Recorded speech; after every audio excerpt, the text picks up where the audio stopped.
गरीबी हटाओ के नारे देश ने बहुत सुने हैं, लाल किले से भी सुने, और देश सुन सुन करके थक गया था। जब हम योजनाओं को गरीब के घर तक ले जाते हैं, विश्वास को गरीब के मन में हम पैदा करते हैं, तब मेरे देश के 25 करोड़ गरीब गरीबी को परास्त कर करके, गरीबी से बाहर निकल करके एक नया इतिहास बनाते हैं। 100 साल की इस राष्ट्र सेवा की यात्रा में योगदान करने वाले सभी स्वयंसेवकों को आदरपूर्वक स्मरण करता हूं और देश गर्व करता है राष्ट्रीय स्वयंसेवक संघ की इस 100 साल की भव्य समर्पित यात्रा को, और हमें प्रेरणा देता रहेगा। सुना आपने, जी हां, प्रधानमंत्री मोदी ने आज देश के वासियों को दिल्ली में लाल किले से संबोधित किया और इस 2 घंटे 10 मिनट के भाषण में पीएम मोदी ने जहां एक तरफ पूर्व प्रधानमंत्री इंदिरा गांधी पर तंज किया, तो साथ ही साथ राष्ट्रीय स्वयंसेवक संघ यानी कि आरएसएस की जमकर तारीफ की। आरएसएस की तारीफ के बाद जहां विपक्षी दलों के निशाने पर पीएम मोदी आए, तो साथ ही साथ कांग्रेस ने पीएम मोदी के भाषण पर तीखा हमला किया। नमस्कार, द हिंदी टॉप देख रहे हैं आप और मैं आपके साथ मोहित कुशवाहा। बात करेंगे आज स्वतंत्रता दिवस के मौके पर प्रधानमंत्री मोदी ने कहा कि देश ने गरीबी हटाओ के नारे खूब सुने और ये नारे लाल किले से पूरे देश को कहे गए। कहीं ना कहीं प्रधानमंत्री मोदी का इशारा पूर्व प्रधानमंत्री इंदिरा गांधी और कांग्रेस सरकार की तरफ था। इतना ही नहीं, भाजपा समर्थकों के द्वारा स्वतंत्रता दिवस के मौके पर एक बात और कही गई कि देश के पहले प्रधानमंत्री पंडित जवाहरलाल नेहरू के बाद पीएम मोदी लाल किले से लगातार सबसे ज्यादा बार भाषण देने वाले पीएम मोदी अब दूसरे नंबर के प्रधानमंत्री हो गए हैं और उन्होंने इंदिरा गांधी को पीछे छोड़ दिया। सुनिए क्या कुछ आज पीएम मोदी ने लाल किले से इंदिरा गांधी को इशारों इशारों में क्या कहा था। एक समय था, गरीब हो, पीड़ित हो, आदिवासी हो, वंचित हो, दिव्यांग हो, हमारी विधवा माताएं बहनें हो, अपने हक के लिए दर दर भटकते रहते थे। तक सरकारी दफ्तरों में चक्कर लगाते लगाते जिंदगी पूरी हो जाती। आज सरकार आपके दरवाजे पर आती है, सैचुरेशन के अप्रोच को लेकर के आती है, करोड़ों लाभार्थियों को सरकारी योजनाओं का लाभ मिल रहा है, डायरेक्ट बेनिफिट ट्रांसफर एक बहुत बड़ा क्रांतिकारी काम हुआ है। साथियों, गरीबी हटाओ के नारे देश ने बहुत सुने हैं, लाल किले से भी सुने, और देश सुन सुन करके थक गया था और देश ने मान लिया था कि गरीबी हट नहीं सकती है। लेकिन जब हम योजनाओं को गरीब के घर तक ले जाते हैं, विश्वास को गरीब के मन में हम पैदा करते हैं, तब मेरे देश के 25 करोड़ गरीब गरीबी को परास्त कर करके, गरीबी से बाहर निकल करके एक नया इतिहास बनाते हैं। आज 10 करोड़ गरीब और 10 वर्ष में 25 करोड़ से ज्यादा गरीब गरीबी को परास्त कर करके गरीबी से बाहर निकले हैं। इतना ही नहीं, पीएम मोदी ने लाल किले की प्राचीर से कहा कि देश गर्व करता है कि राष्ट्रीय स्वयंसेवक संघ की इस 100 साल की भव्य समर्पित यात्रा को, 100 साल की इस राष्ट्र सेवा की यात्रा में योगदान करने वाले सभी स्वयंसेवकों का आदरपूर्वक स्मरण करता हूं, जो हमें प्रेरणा देते रहेंगे। हर किसी का योगदान होता है, व्यक्ति का भी होता है, संस्थाओं का भी होता है। आज मैं बहुत गर्व के साथ एक बात का जिक्र करना चाहता हूं। आज से 100 साल पहले एक संगठन का जन्म हुआ, राष्ट्रीय स्वयंसेवक संघ। 100 साल की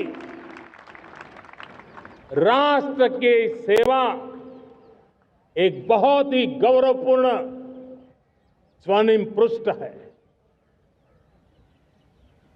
व्यक्ति निर्माण से राष्ट्र निर्माण के संकल्प को लेकर के 100 साल तक मां भारती का कल्याण का लक्ष्य लेकर के लक्षावधि स्वयंसेवकों ने मातृभूमि के कल्याण के लिए अपना जीवन समर्पित किया है। सेवा, समर्पण, संगठन और अप्रतिम अनुशासन, ये जिसकी पहचान रही है, ऐसा राष्ट्रीय स्वयंसेवक संघ दुनिया का ये सबसे बड़ा एनजीओ है एक प्रकार से। 100 साल का उसका समर्पण का इतिहास है।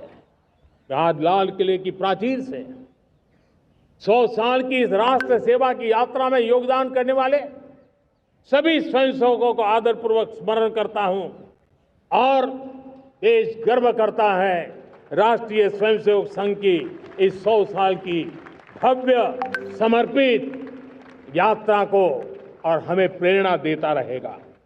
अब जहां पीएम मोदी ने आरएसएस की तारीफ की तो कांग्रेस ने प्रधानमंत्री के बयान को बासी, पाखंडी और नीरस बता डाला। कांग्रेस नेता जयराम रमेश ने ट्वीट करते हुए कहा कि लाल किले की प्राचीर से आज प्रधानमंत्री मोदी का भाषण बासी, पाखंडी, नीरस और चिंताजनक था।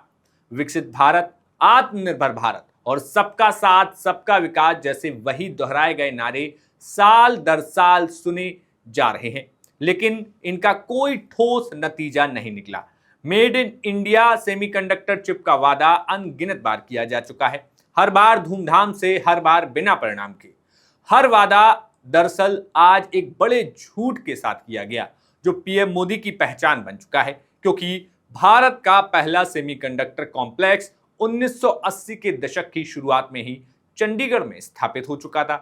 किसानों की रक्षा की बात अब खोखली है और अविश्वसनीय लगती है, क्योंकि उन्होंने 3 काले कृषि कानून थोपने की कोशिश की थी।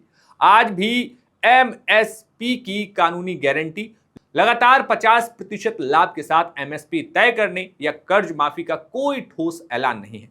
रोजगार सृजन पर भी केवल दिखावटी बातें कही गई, ठोस और विश्वसनीय रोडमैप का अभाव है। साथ ही कहा गया कि प्रधानमंत्री ने एकता, समावेश और लोकतंत्र पर लंबा भाषण दिया, जबकि वे स्वयं चुनाव आयोग जैसी हमारी बुनियादी संवैधानिक संस्थाओं के पतन के जिम्मेदार और योजनाकार रहे हैं। विपक्ष के नेता द्वारा चुनावी प्रक्रिया की विश्वसनीयता पर सवाल उठाए गए बुनियादी सवालों का जवाब उन्होंने अब तक नहीं दिया है। बिहार में मतदाता सूची के विशेष गहन पुनरीक्षण एसआईआर के जरिए लाखों मतदाताओं को वंचित किया जा रहा है। राज्य को सशक्त बनाने के उनके दावे तब खोखले लगते हैं जब केंद्र लगातार संघीय ढांचे को कमजोर कर रहा है और विपक्ष के नेतृत्व वाली राज्य सरकारों को हाशिए पर धकेलने या उन्हें गिराने में लगा है। स्वतंत्रता दिवस दूरदर्शिता, स्पष्टवादिता और प्रेरणा का क्षण होना चाहिए, लेकिन आज का संबोधन आत्म प्रशंसा और चुनिंदा कहानियों का नीरस मिश्रण था, जिसमें देश की गहरी आर्थिक तंगी, बेरोजगारी, संकट और तेजी से बढ़ती आर्थिक असमानता का कोई ईमानदार जिक्र नहीं था। आज प्रधानमंत्री के भाषण का सबसे चिंताजनक पहलू लाल किले की प्राचीर से आरएसएस का नाम लेना था, जो एक संवैधानिक धर्मनिरपेक्ष गणराज्य की भावना का खुला उल्लंघन है। ये अगले महीने उनके 75वें जन्म दिवस से पहले संगठन को खुश करने की एक हताश कोशिश के अलावा और कुछ नहीं है।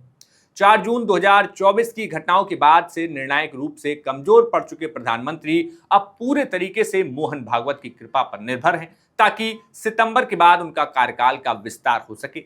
स्वतंत्रता दिवस जैसे राष्ट्रीय अवसर का व्यक्तिगत और संगठनात्मक लाभ के लिए राजनीतिकीकरण हमारे लोकतांत्रिक मूल्यों के लिए बेहद हानिकारक है। आज प्रधानमंत्री थके हुए लगे, जल्द ही वे रिटायर भी होंगे।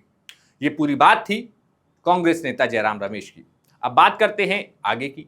वहीं आरएसएस की तारीफ करने पर उत्तर प्रदेश के नेता स्वामी प्रसाद मौर्य ने ट्वीट करते हुए कहा कि स्वतंत्रता दिवस के अवसर पर वह आरएसएस जिसका आजादी की लड़ाई में कोई योगदान नहीं था, न ही आरएसएस ने 75 सालों तक अपने कार्यालय पर तिरंगा यानी कि राष्ट्रीय झंडा फहराया हो, माननीय प्रधानमंत्री जी द्वारा अपने उद्बोधन के माध्यम से आरएसएस का गुणगान करना न केवल स्वतंत्रता दिवस का अपमान अपितु राष्ट्रीय तिरंगे झंडे व राष्ट्र का भी अपमान है।